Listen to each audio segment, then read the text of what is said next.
Hello, everybody. Welcome to International Podcast Day 2020. I am Dave Lee, the co-founder of International Podcast Day. We are very excited to have you joining us and celebrating around the world. This hour, we have Adelle Onyango from Kenya. Adelle, how are you doing today? I'm great. It's 7 a.m. So I get to say happy International Podcast Day. The first person to say it, right? Yes, absolutely. I hope.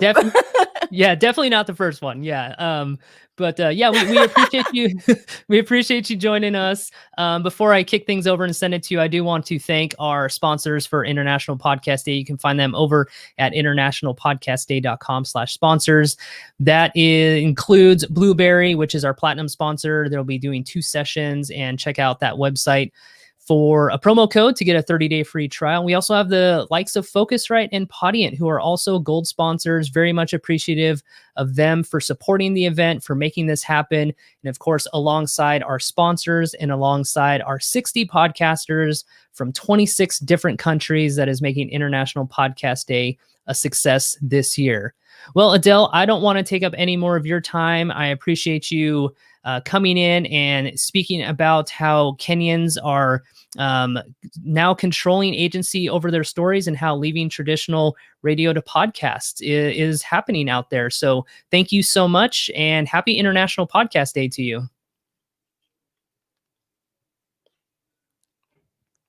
Yes.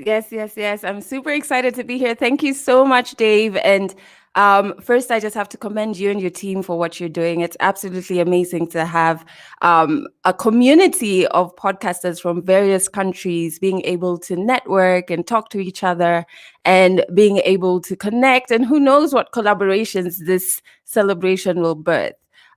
So first and foremost, to everybody watching, happy International Podcast Day, to the podcasters, to everybody who lets our podcasts come alive, be it in the production or the technical crew, and to the people who listen and support podcasts. Thank you so much. As Dave has said, I'm from Nairobi, Kenya. Well, I'm based in Nairobi. I'm from Kenya. And I am a podcaster. I've been one for a year and a half now. And before that, I was on traditional radio. I was a radio presenter for 10 years until I made the big jump last year in June to fully focus on podcasting. But I'd started my weekly podcast, Legally Clueless, last year, March. And so what I'm going to be taking you through is just my transition. So this is going to be very storytelling, like less of a presentation or a lecture. I'm going to be taking you through my journey from traditional radio, especially across the last 10 years when we were really migrating from more traditional based radio and then incorporating a digital arc into it. So my movement from that into podcasting, and I'm going to touch on how podcasts have given Kenyans and Africans really agency over their stories.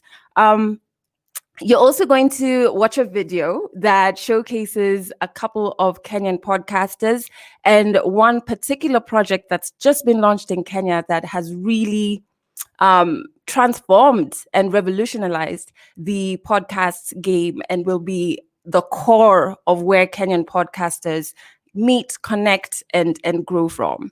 So at the very end, I will take questions. So feel free to just drop your questions in the chat section. I will monitor them and I will answer them at the end of my presentation. So my podcast is a weekly podcast called Legally Clueless because that's exactly where I was when I started it. And so I formally resigned in December 2018, December 23rd, I believe. And so when I started my podcast, I was actually serving my 3 months notice. And anybody who's ever resigned from a job to start their own thing, you know how heart-wrenching that experience is. You're filled with a lot of doubt. You are leaving this job that so many people think is the best job in the world. And then you're going to jump into this thing called podcasting. And at that time, everybody who I was telling I'm going to go into podcasting was like, what's a podcast? How do I listen to it? And that just makes you feel like, okay, Will there be anybody who's going to listen to this podcast? So the name was really birthed from a place of feeling very alone, very clueless. And the podcast then grew from me just documenting my clueless human journey to including the voices of other Africans on a feature called 100 African Stories. And so that feature, in every episode, there's a very different African sharing a story of something they've experienced or witnessed. And so far, I have just recorded 100 stories, 100 African stories. And I recorded stories on tour. I took the podcast on the road. It's recorded stories here in Nairobi, in Meru. It's recorded stories in Egypt, in Senegal, in Ghana, in New York, because there are many Africans in the diaspora, and in a couple of other countries as well. And it has also been syndicated. So it plays not only on online podcast platforms, but now it plays on Trace Radio here in Kenya. So still legally clueless, but I can see there's a lot of growth in the podcasting space, just even from my own journey. So 10 years on traditional radio. I started radio by mistake. It was not the plan. The plan was to go into public relations. So I went to university here in Nairobi, a university called United States International University, Africa. And they have a really good journalism program, which is what I was studying, but my focus was on PR. So during my tenure, I think when I was in second year, the university opened a radio station for the students who were doing broadcast media, i.e. not me. So I found myself on one of the shows because I also wear another hat, which is that of a poet. And I was on one of the shows on a Saturday morning performing my poetry and like jamming to deep music. And the co-host of that particular show didn't manage to make it to the show that day. So it was just me and the main host of the show. And he made me stay the entire show. So I went from being a guest to a co-host all in one show. And the next Saturday, he called me back, and the Saturday after that, and Saturday after that. And what I didn't know is he was actually recording all of our shows on a CD. This is how old this was, on a CD, sending it out to various media houses because he really wanted to get into radio. Long story short, there's a radio station in Nairobi. It's now closed, but back then called 1FM, and they were just starting up, and they happened to get one of the demos, and they called me up and asked me if I can do radio. And being the hustler that I am, I said yes, knowing very well that was not what I was studying. And even though I was doing this radio show with this guy, I would literally sit on the other side of the computers and everything. He would signal to me when my microphone was on. So I didn't understand any of the technical. I just knew how to talk. Anyway, so what then happened is I went for a meeting, which ended up being an interview, and they put me on the drive show. 1FM was a small radio station, and all of this in this story will make sense to you, right? It was a small radio station, and because of that, they didn't have a phone line or a text line because they were not making any profits yet. So all of our competition at the time, this is 2010, all of our competition had a phone number that their audience could call in live, which was a big thing. They had an SMS line where the audience could send SMSs. This is 2010 when all we had was Facebook and Twitter. There was no Instagram. So I was forced by circumstance to understand the digital world because that's all I had to compete with other radio stations who were much bigger and had bigger budgets than we did at 1FM. And so during my show, I would use hashtags and things like that. We figured out like, oh, trending is a thing. And that's all we had. We did not have a phone line. So I had to make use of the internet, Twitter and Facebook. And please note, at this time, I had no idea what a podcast was. All right. 2.5 years to about 3 years into my stint at 1FM, Kiss FM, which is a huge radio station here in Kenya. It's one of the top urban English stations. They called me up And they basically poached me. And the main reason for this was because I had an understanding of the digital world. They didn't know that I had no choice. I had to understand it because I didn't have a phone line or an SMS line. This is about 2013, when we're seeing in Kenya a rise of like the digital world. People are using social media a lot more. A lot of youth audiences. So if your show is targeting youth audiences, they were more interested in tweeting you their reaction to a song or to a topic than calling you, which would take much more airtime, or SMSing you. That was being phased out slowly. So a lot of media houses were trying to figure out how do they tap into the social media space, especially. And so because of how I engage with my audiences online, specifically Twitter, I moved to Kiss FM and I started doing the mid-morning show, which I did for 3 years. And then I moved from the mid-morning show to the breakfast show, which is why I'm so shocked. It's 7 a.m. here. I've not woken up this early since getting ready for a breakfast show. And I went from, basically in those 10 years, I went from wanting a phone number for my radio show and a text line for my radio show to seeing that I didn't need that anymore as long as I had social media. And then with time, I realized, because the digital boom happened so quickly, was that it wasn't enough to just have your radio show. You had to have a visual aspects to it as well. So you had to record video of maybe your topics on your show or interviews. And with that then grew the live streaming of radio shows as well. So I was in radio at a point when people were really trying to, and I think quite a few media houses are still trying to grasp, how do they work with this digital landscape that has grown from just social media to now we have podcasts, which if you think about, it's like radio on demand. So why I left traditional radio, very many reasons.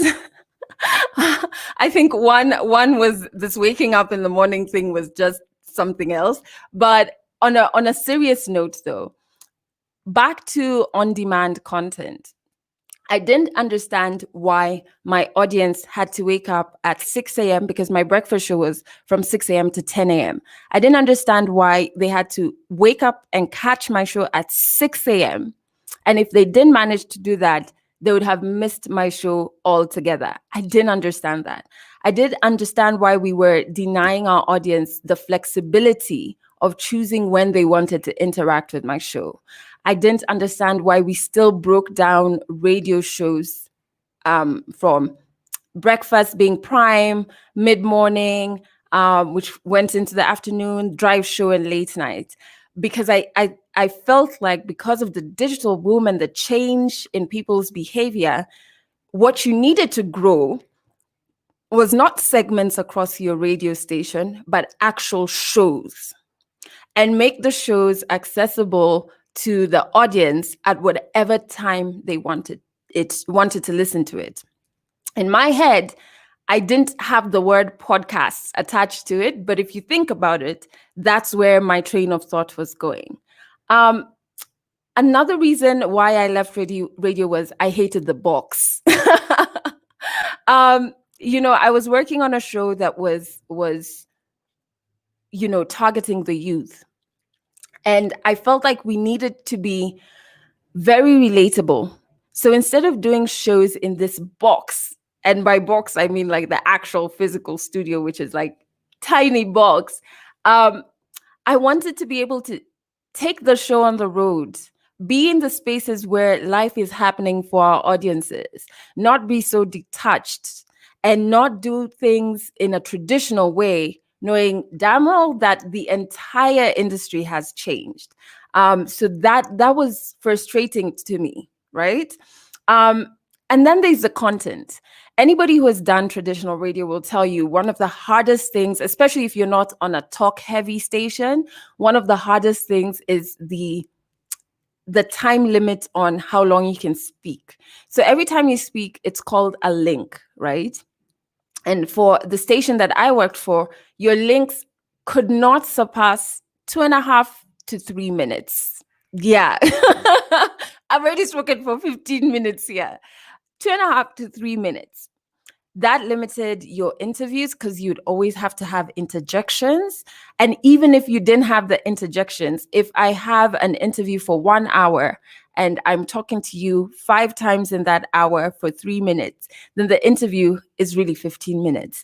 And so you don't really have enough time for the guests to really share their story, go in depth, to learn new things about them. It's all about, keep it moving, which I felt was a disservice even to the guest, which, sidebar, is linked to what I do with my podcast. One, I don't dictate what story any storyteller who's on my podcast should share, because I hated that in traditional radio. Once you walk into my studio, I have decided what's interesting about you. And the reason I've done that is because I only have 2.5 to 3 minutes to talk to you. So on my podcast, I make sure that everybody, whether you're a public personality, a celebrity, a musician, whoever you are, you tell me what's interesting about you, what you want to share. That's something I'm very, very passionate about, because I didn't like that about traditional radio. But back to the content. The content was targeting the masses. I was not working at a niche station. I was working at, the top urban English speaking station in Kenya, which meant the content needed to appeal to a huge number of Kenyans. And so that meant that the content couldn't go as in-depth as I wanted to. Even when you're having a topic about current affairs, there's a limit to how far you can go in because of time, and because you don't, there was always this assumed risk that you would lose people, or they wouldn't want to interact with a topic if it became too, quote unquote, serious. And it felt monotonous doing this fluff every single day, instead of having in-depth conversations, which is why I'm so, so comfortable with podcasts. And so a lot of the content centered on pop culture, which is not bad, but also on gimmicks. And it was very performative, which is not bad, but I wanted something different. And the last thing is ownership. I was turning 30 last year, in February. And, I hear that's the year that you're meant to do things that scare you.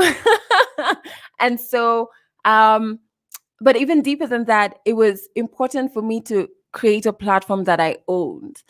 I was very aware that a lot of employment contracts, like the one that I had, stated in a clause that anything you created in terms of shows, while you worked at company A, belonged to company A. So you put in all your creativity, you put in all your work towards this show to build something powerful, but you don't own any part of it. And so I thought it was very important to pursue ownership, because of it having, it's a huge pillar in terms of wealth creation, in terms of just even dictating the creative angle. How will the show grow? What will it stand for? What's its purpose, its vision, its mission, its values? And so I wanted to be able to create something that I could dictate those 4 pillars for. And that's what I really did with my podcast in terms of creating a brand identity. Those are the 4 things that I looked at. I looked at, okay, legally clueless. What's your purpose? What's your vision? Where do you see it growing? What does it stand for? What are the values that Legally Clueless stands for? And what's its mission? And being able to do that has brought me so much joy, because I can literally see the fruit of the brainstorms and the work that goes into creating an actual show. I can see people resonating with it. I can see people resonating with real content. For a long time on traditional radio, I got a bit scared that maybe people just wanted the gimmicks, and I wasn't built for that. And so that, if you listen to episode 1 of Legally Clueless, first, the episode is 8 minutes long, which in my head at that time was long, because again, my links were meant to be 2.5 to 3 minutes. But you can hear my voice shaking because I didn't know if anybody would resonate with content that was from a real and vulnerable space. And I think that really is one of the magical things about podcasting, where there's a tribe for everything, right? You have podcasts that teach you a language or teach you things about tech, about film. You have podcasts dedicated to storytelling, podcasts that are about social commentary. And it's scary because I know there are probably podcasters watching this who are just beginning. It's scary at the beginning because you're wondering, does anybody really care about this content, this thing that I'm so passionate about? But one thing that I know for sure through podcasting is that there's a tribe for everything. So, I knew I wanted to leave traditional radio, but I was scared that the equipment to start a podcast would be so expensive. In my head, remember, 10 years I've worked in a traditional studio, huge monitors, the microphones are like hanging, and like you have backup systems. And I was just like, is starting a podcast synonymous with starting a media house? Because I do not have that budget. And so I got onto Google and did a search. I think I put in how to start a podcast, and there's this website that has articles on how to, so many different how to scenarios. And in one of the articles that popped up on that website, I did a breakdown of the microphones. And I was so scared to read it because I was like, I don't want to read this thing that I can't afford, and then I'm going to feel worse about this situation. And please note, I was doing this research after handing in my resignation. So there was no going back. And so, I looked at the list. They had a list of top 10 microphones for podcasters. And I clicked on one. It took me to an Amazon, its Amazon page. And I think that one was about 20,000 Kenya shillings, which is roughly $200. And I remember being very shocked because I was like, wait, what do you mean it's 20K? Is it like, I'm like, this must be a lie, because I know, again, the traditional studio that I've come from. And so I went through the list and and then I settled on the Blue Yeti microphone, which is my main podcasting microphone. And I saw the amounts, and then I started reading, and it said, this is a USB microphone. I was like, what is a USB microphone? I had no idea what goes into podcasting. And so I saw it and I was like, okay, this looks good. Let me just order and see where it goes from there. I'll order 2. If it doesn't work, it's not the worst situation. Like, I'll have lost money, yes, but I wouldn't have lost like too much money. I can refocus on my NGO and forget this podcasting thing and just leave audio content altogether. And so I ordered the Blue Yeti microphones, 2 of them. My very sweet little sister was coming from the States for holiday in Kenya. So she brought them, so I didn't have to pay shipping costs. A lot of Kenyans who are watching this, we do this often. And, it arrived and we set it up on my laptop and it was working. And I was just so, it sparked something in me, because then I was like, wait, I've been locked up in this traditional world, and I've been thinking that it's going to cost an arm and a foot to go into this podcasting world. But things have really advanced. And because I've not been paying too much attention, I almost got passed by something that could be my saving grace, right? And so the start was really that. It was shocking to me. And what was good is that, coming from a radio show where I was producing the show both technically and also in terms of the content, I was able to not have to get somebody to edit my podcast. To date, I still edit it myself. I only outsource it if I do have commercial campaigns and I have to make sponsored tags or jingles. Then I outsource it to my previous producer for my breakfast show. And but most of the work I do by myself. And it's just, especially for me, coming from 10 years of traditional radio, to being able to pack up one microphone, one cable, my laptop, and take my podcast on the road. It's surreal to me, because back then, if we ever had on ground activations, we would be going in this huge OB truck that would have to leave the day before because it would go so slowly, right? It's just magical to see how things have transformed so far. So I do feel so glad that from a space of not knowing, hence Legally Clueless, my podcast has grown to last year being ranked through research by One Pulse, the most popular Kenyan podcast of last year. And, I mentioned I've recorded stories in quite a few places. And through those stories, I've learned so much about myself, and I've been able to connect Africans, to hear stories from Ghana, from South Africa, from Nigeria, and to see a bit of themselves in it. And you're in a completely different country. It's beautiful to see that Africans can connect through their stories via a podcast. And then this year has felt so long. I almost thought it was last year, but this happened this year. In May, my podcast then got syndicated on Trace Radio in Kenya. And that in itself was something that I didn't think could happen, because I'd pitched it 2 times before I pitched it to Trace. The first time, I didn't even have one single episode recorded. But in my head, I was like, if this industry is changing so much, why are media houses taking a traditional stance in hiring radio presenters, having segmented shows, breakfast, drive, and all of that?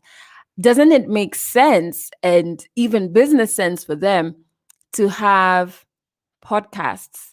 So yes, you have your music, but then you have content agreements with podcasters. And so the first time I pitched it, obviously I'd just done it in my head and I didn't have an episode to show for it. So that pitch didn't go too well.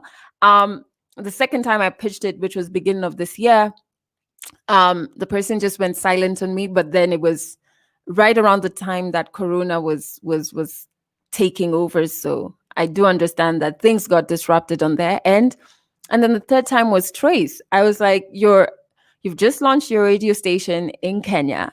Who doesn't want to hear stories? And no, can't we change the format? Why do we have to have morning shows where you have shocking topics and scandalous and fluff? Why can't we just hear stories? Why can't the people listening hear voices similar to theirs? And we managed to iron out the agreement, and that's how my podcast got syndicated on Trace Radio. And for me, it's wonderful, because I used to, when I was doing the breakfast show at KISS, I used to listen to Rick Dees on another station here in Kenya. Not because I liked the show or the music, but I was trying to understand the model. I was like, okay, so where is this guy? Okay, I'm in Kenya, I'm listening to him. How does this work? And the more I was intrigued by that model, the more I wanted it for myself. And that was years before I had a full understanding of the word podcasts. And in my head, I had the model, but I didn't have the full understanding of the word podcast. So it getting syndicated means the barriers to entry for a lot of young Kenyans who want to get into radio are lower, because radio in the traditional sense still has a bit of a lifeline in Kenya. Couple of years. For the vernacular stations, probably longer than a couple of years. And so it's both a distribution arc for your podcast, because it means it reaches a lot more people who probably haven't made the move to listening to podcasts online.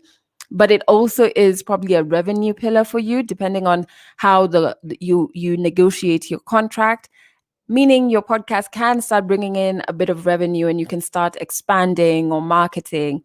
And so it's something that I would urge people to kind of explore. Believe in your wild idea. And even though you get a couple of no's, like I got at the beginning, it doesn't mean your idea is bad. Maybe you need to work on it a bit more. For example, when I pitched it the first time, I didn't even have one episode. So the person I was pitching it to couldn't actualize this idea I was selling. This is my favorite part of this presentation because there's just so much to learn from traditional radio. There's a lot that it's taught me and a lot that I've taken with me into my podcasting that's given my podcast so much growth and such an edge. The first thing is sustainable content. Now, many people chase content that will give them instant views and instant downloads. And as again, going back to traditional radio, that's why you go with the scandals or what's trending and pop culture and shock value. So even with podcasts, there is that, what would I call it? It's your temptation, right? There's that temptation to kind of be like, okay, well, if I want numbers quick enough, then maybe I need to have shock value. Maybe I need to go that route. And people are looking for content that has shareability. But sometimes you forget that your content has got to be sustainable. And when you're starting your podcast, you want it to be as consistent as possible, because that's how then people work it into their routines, right? And so how can it be consistent if your content is not sustainable? So I always would advocate when I do workshops, because I do podcast workshops under the Legally Clueless residencies, because I really want young Kenyans and young Africans to own podcasting so that their voices can be heard authentically.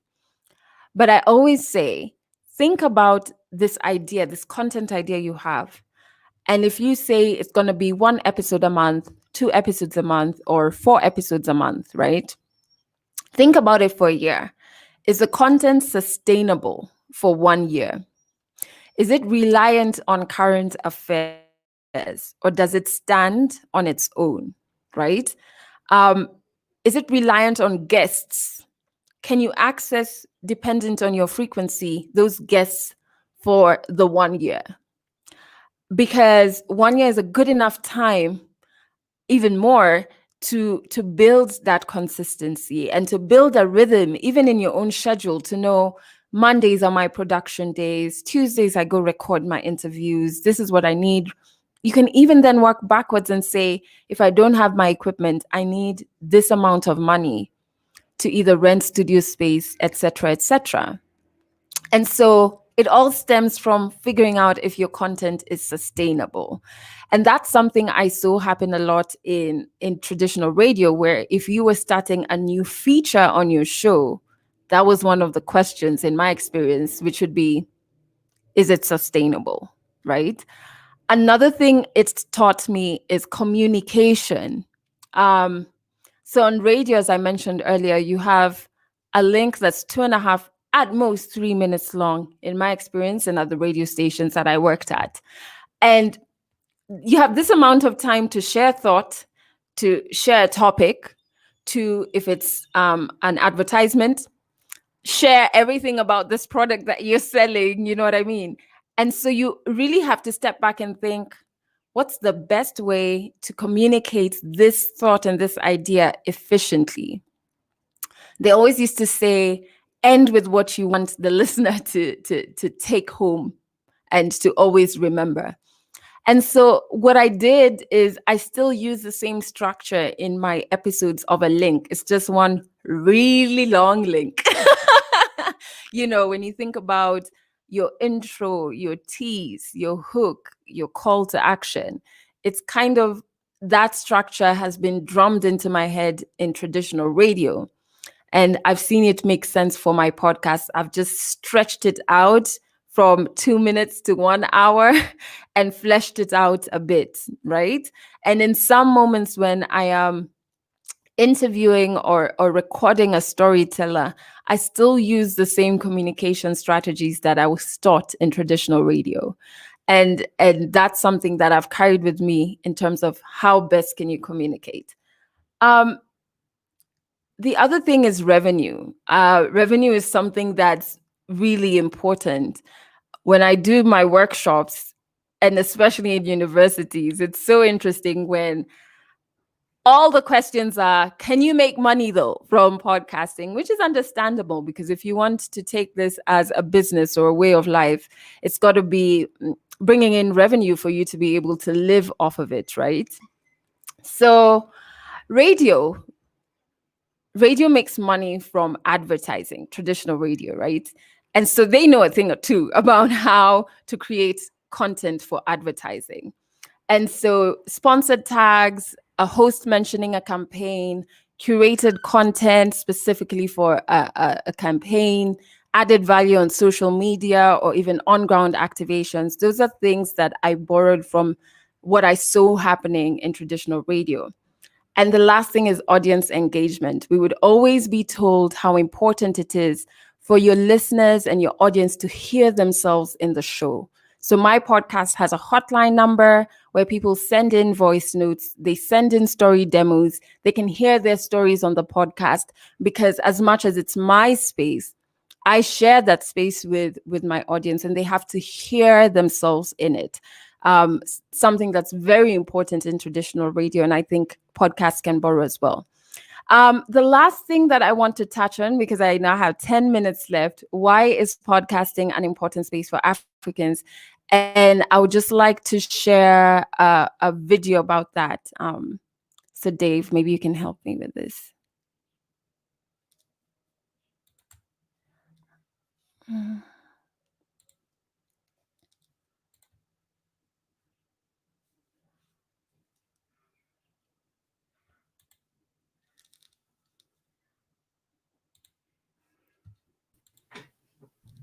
Yeah, go ahead and hit that share screen function at the bottom. Okay, done it. I just need to. This has been a very inspirational talk. So thank you. Thank you so much. We're getting a lot of positive feedbacks over on our YouTube channel, and also a lot of comments in our chat room. So very inspirational. Great, great. All right, got it.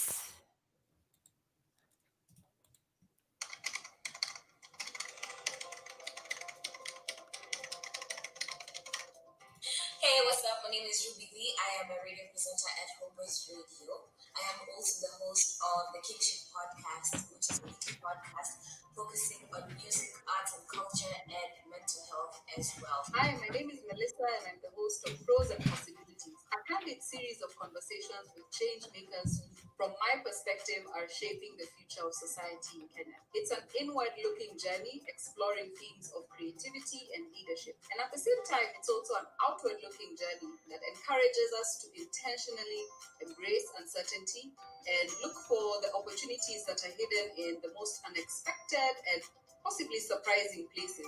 Hi guys, Mambo VP. My name is Lemsa, also known as Lemsa V, and I'm a digital content creator and podcaster from Nairobi, Kenya. The name of my podcast is the Emotional Gangster Podcast, and as the name suggests, I'm speaking to those of you who would rather catch flights and not feelings. The aim of the podcast is here to remind us all that the full human experience cannot be without the emotional experiences that we so often avoid.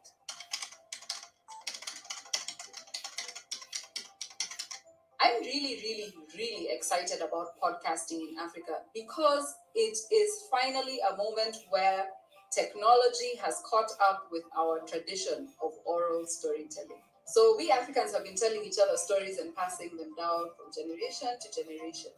And now we get to record them, which means they get to be stored and passed down the line in the original form, as well as they get to spread faster and further than ever before in history. It allows you to create timeless content that is not bound by the urgency of being live, like maybe radio or TV. Such an amazing platform for us to come together to tell our stories, because history has told our stories with a bit of bias, and we now have the chance to come and show the world what we're made of. We're beautiful, we're black, we're talented, So this is why I'm so excited about the power of podcasts to connect us as Africans around the world, and also to have us seen and heard.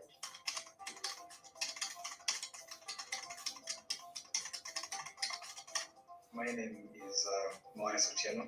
I'm Executive Director at Baraza Media Lab. Our main aim is to provide a space that strengthens the Kenyan media ecosystem, providing them a platform for experimentation, doing capacity building, as well as curated events that brings the community together.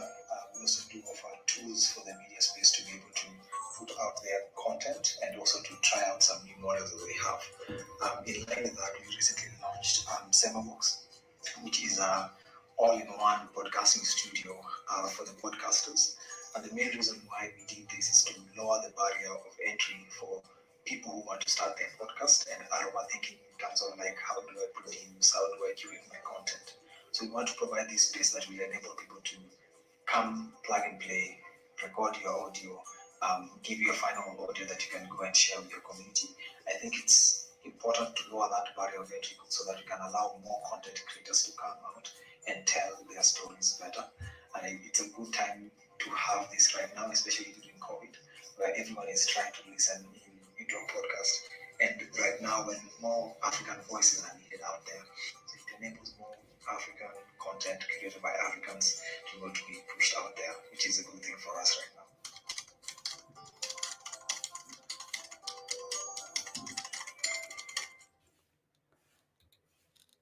Thank you so much. I hope you got to see about Ruby's podcast, which is the Kingship podcast. Lensa, who has an amazing podcast called The Emotional Gangster. And then there's Melissa, Pros and Possibilities. And she's doing amazing work with the Africa Podcast Festival alongside Paula. So there's a huge movement happening here in Kenya. I also want to spotlight, just in conclusion, Otherwise by Brenda Wamboi, which is spotlighting issues that traditional media here in Kenya cannot, because of censorship, and they just shy away from certain topics. Kaz Lucas has a sex positive podcast called The Spread, and it tackles issues that are so important for us to talk about, but are still seen as taboo topics by traditional media. There's The Elephant, which is calling for active citizenship. I'd also like to spotlight Living Truthfully by Amani, because it gives men in Kenya a space for them to be vulnerable and talk about masculinity issues and the stereotypes, good and bad, that have been pushed on culturally. There's the Motherhood podcast, a space where mothers can get information on maternal health. And the last podcast I'd like to spotlight is Out the Booth, which gives emerging Kenyan artists a chance to actually get their music out there. Again, another space where traditional radio fails. So in closing, I really think the future of podcasts are a way for us as Africans to preserve our stories, as Melissa said, and pass them down to generations after us, a way for us to reclaim our power from compromised media platforms on issues to do with politics, social issues affecting our communities. And honestly, it's a way for us to reclaim our voices, because it's about time we did that. So thank you so much. I'm going to try and see the questions now. Yeah, Adele, I don't think there were very many questions I can look through, but a lot of positive comments. I'm learning a lot, very inspirational message. A couple, check out the Emotional Gangster podcast, as you mentioned. Yeah, can you, Stephanie in our chat room said, can you tweet these pod recommendations, please? Definitely. I'll share the links to them, or even just their handles, and I'll use the hashtag and tag the International Podcast Day Twitter page as well. Perfect. Well, Adele, I want to thank you so much for your message and representing Africa and Kenya. Really appreciate it. I'm glad we connected online. I'm really glad this worked out. Thank you so much for getting up early in your time of day, 7 a.m. to do this. So I want to thank you so much. I know the International Podcast Day community will love this message, not only right now, but also in the future as we share it throughout the year. So on behalf of me and Steve, I want to thank you so much for taking part of the International Podcast Day broadcast. Thank you. Thank you so much. Thanks so much. And I'll keep watching. Can't wait to see the other speakers. All right. Well, thank you, Adele, and to everybody out there, happy International Podcast Day.